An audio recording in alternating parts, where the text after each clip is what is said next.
Ito ay isinasakay na sa tow truck na. Kailangan natin talagang hatakin yan. Sa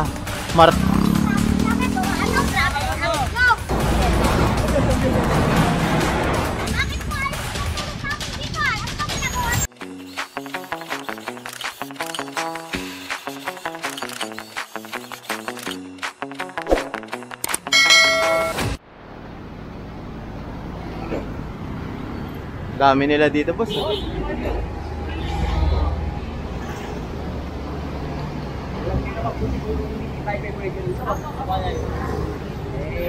Pinagbigyan na kayo ng ilang beses pasaya na tayo, ha?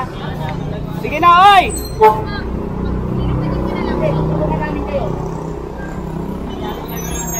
Pasensya na kayo, kailangan na namin galawin ito. Ano yan, Chan? Bad! Tulungan na rin yung bulat. Iangat yung sa tulo ulit. Cross! Yung mapapakinabangan yung mga gamit dyan. Atras yung mga atras!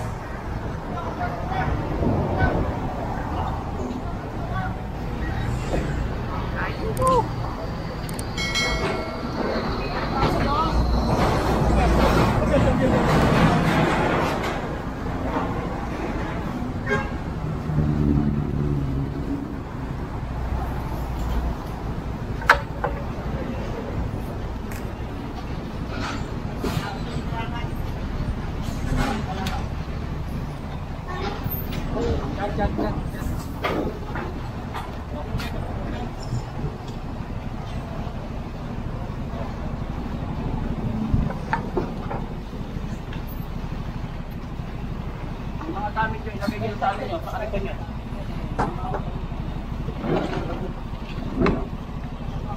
Ayan, kasi kung titignan nyo, bawal sila rito dahil road 10 highway to. Delikado to para sa kanila. Ayan, ilang beses na sila sinabihan rito, pinagbigyan na sila na lang ang mag-alis. Kaso hindi pa rin umalis. Kaya binalikan to ng ating DPS. Ayan, kinonfiscate na yung mga dapat i-confiscate.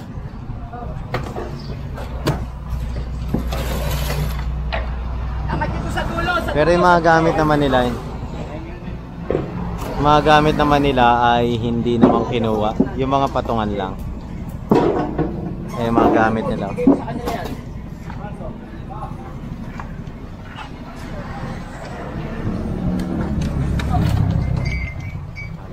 Lighter pa.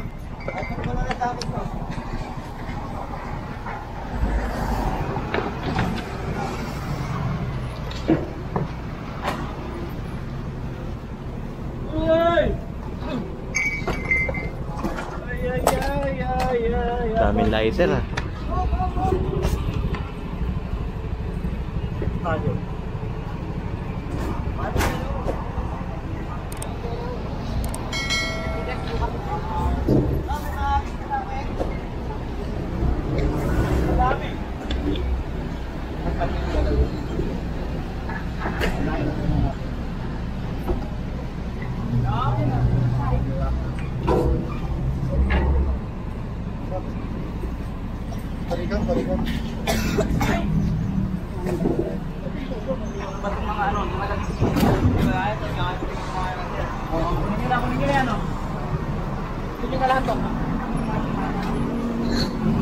Ito game.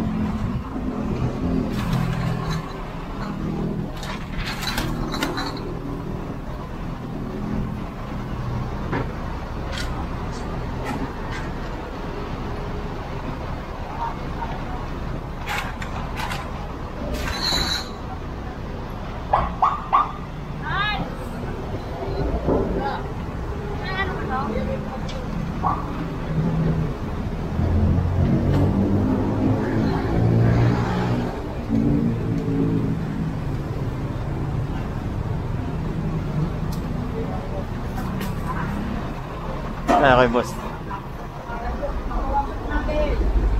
Hindi pwedeng. Yung kabila, binawasan namin ang binawasan eh. Ayan. Huwag ko tuturuan kung anong uso ko.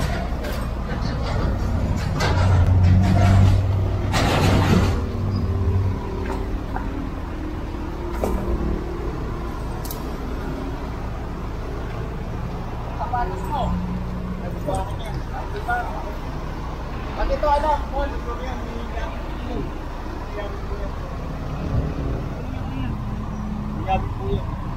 Kunin mo na yung mapapakinabangan mo, sige na.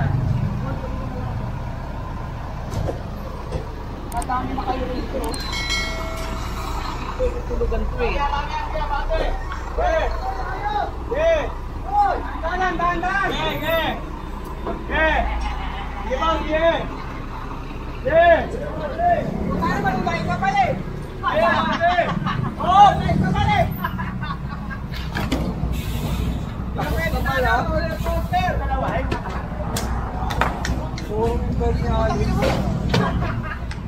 Tagulan siya, mabante.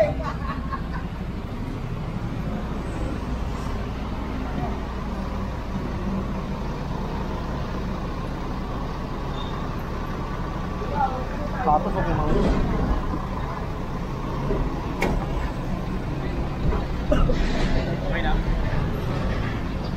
yan, so ang itinera sa kanya yung mga gamit niya katulad nung ginawa rito. Ayan.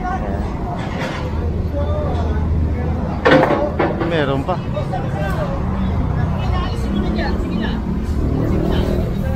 Lagariin mo na kaya? Ibenta mo na. Maging pera mo. Benta ko yun. Wala. Kaya nga ibenta mo na.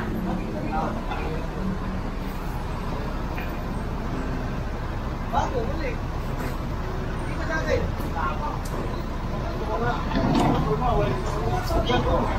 Kaya ka yun eh.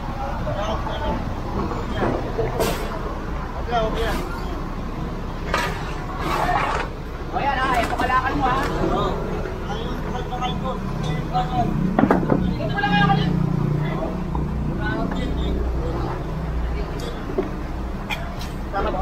Eh, hindi yan kasama raw. Eh, yung kalakal ni Kuya ibibigay sa kanya. Bali yung mga basura lang talaga niya ang kinuha natin. Saka yung mga sobra-sobrang sako niya. Kasi bawal talagang pumesto rito dahil highway to. 'Di ba? Delikado to para sa kanila. Dahil alam nyo ang Road 10 maraming nasasagasaan ng mga tao rito dahil nga napakalaki ng mga truck na dumaraan dito. Mga container van talaga. Kasi pier nga yan eh, yung dyan eh. Pupuno na pala yung shockman natin.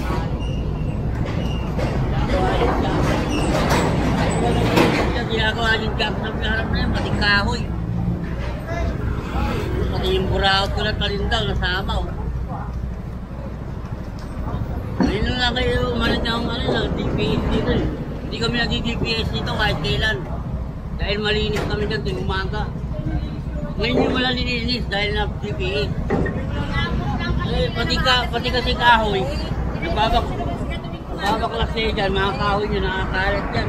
Ginawa nyo naman ano yan. Ayun lang kami nag-DPS dito, matagal namin dito. Kalat yung amo dyan, nakaimbak. Dito ano lang, kalakan lang. Basura dito pa nagpipili. Pati paninda ko. Ayan, so diretso tayo rito.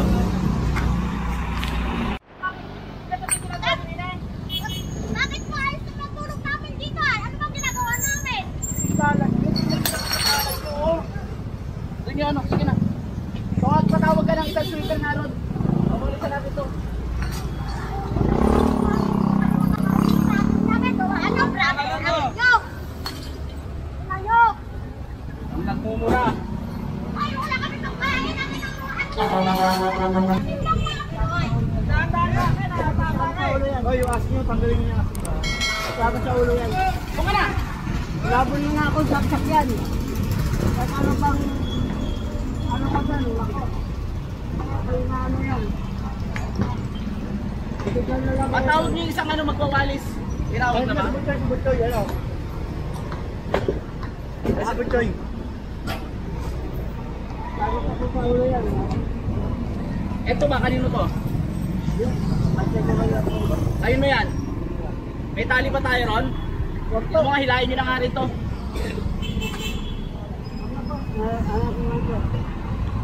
Lalagyan namin ng gamit lang. Hey! Tama yan! Tangin mo! Ulo ka talaga. Pipili ng gamit ko. Galat ka ng galat ka. Nagtatapon lang ustisya nila. Huwag mo na lang.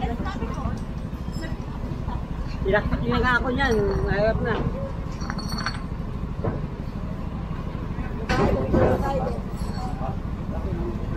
Kuya, tumulong na kayo.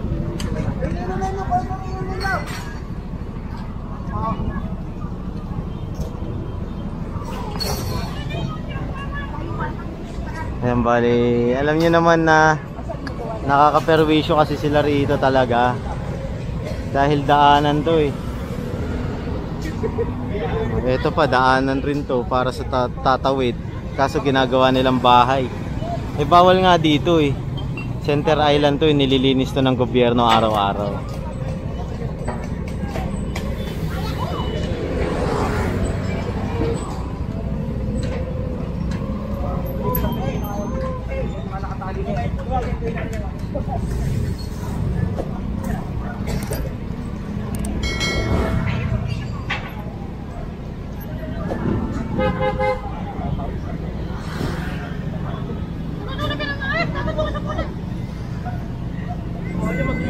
Ayan, so hintay lang tayo sweeper para mawalis to. Ayan, papunta na yung sweeper natin. Meron kasi naka-station dito. Kasi may mga bubog eh, oh. May mga nabasag na bote kasi. Nalaglag lang siya, hindi naman siya totally pinasag. Nalaglag lang. Ayan, kinaklaro lang natin ah.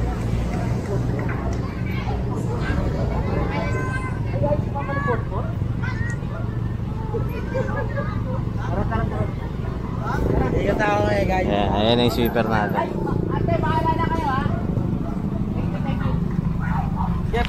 Tabi, tabi. Hop, yeah. Ayan, so nandito tayo sa kahabaan ng Quezon Street. Ayan. Ang dami kasi naka-illegal park dito. Bali, itong mga motor na to ay isinasakay na sa tow truck natin. Kasi kung tutusin, wala nang madaanan talaga dito dahil double parking na sila rito. Kaya tinotow sila. And iiwanan naman yan ng notice dito para alam nila kung saan sila pupuntahan. At eto pa, ayan, eto pa, naisakay na rin. Diba? Nabawasan yung mga naka-obstruct dito sa kahabaan ng Quezon. Kasama pa rin natin ng DPS ha, ando doon lang sa likod. Bali, kiniklear lang tong area na to. Natin.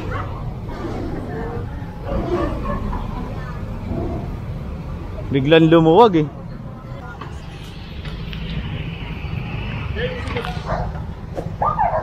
Biglang lumuwag, no? Traffic pa naman lagi rito. Oo. Ito pa, merong mga nasitang nag-i-stay na jeep dito. Ayan.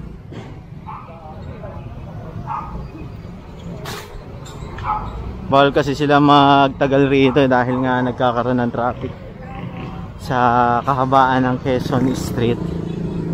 Ayan. Ito kaya pinaalis na to.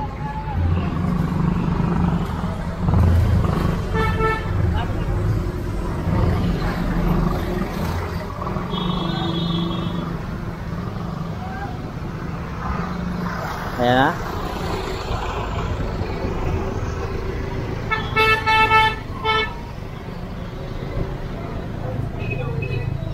Tayo, kabila.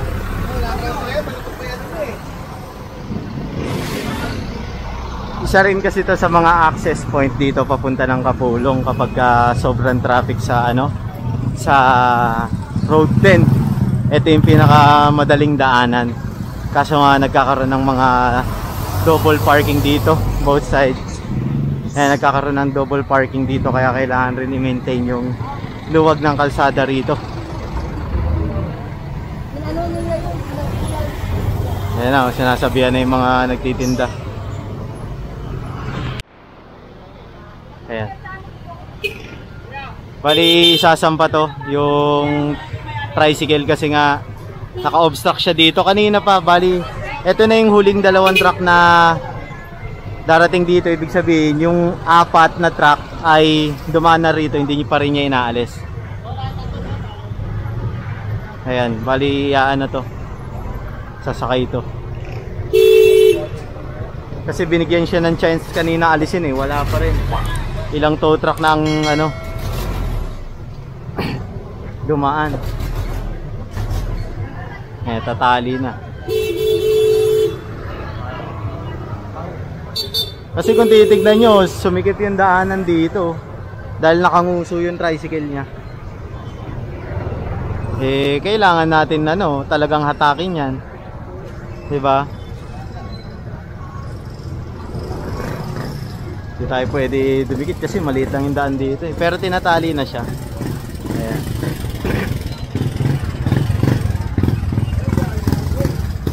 Oh, sa balot tondo lang kayo una. Sa balot. Marala, boss? Balot tondo. Marala. Balot tondo. Ayan. Ayan. Ayun, so ito naman ay naka-obstruct din sa bangketa. Bali, sasakay na yan. Si kuya nakikiusap. Bali, pinapupunta lang siya dun sa sa Marala. Kasi hindi talaga to pwedeng Walang lisensya. wala palang lisensya si kuya.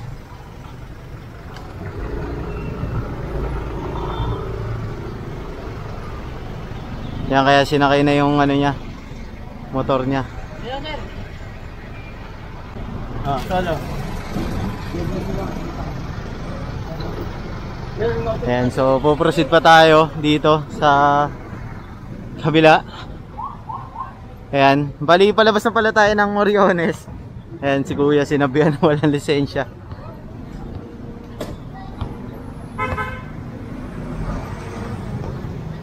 Ayan, medyo mahaba-haba yung tinakbo ng ating MTBB. Ayan.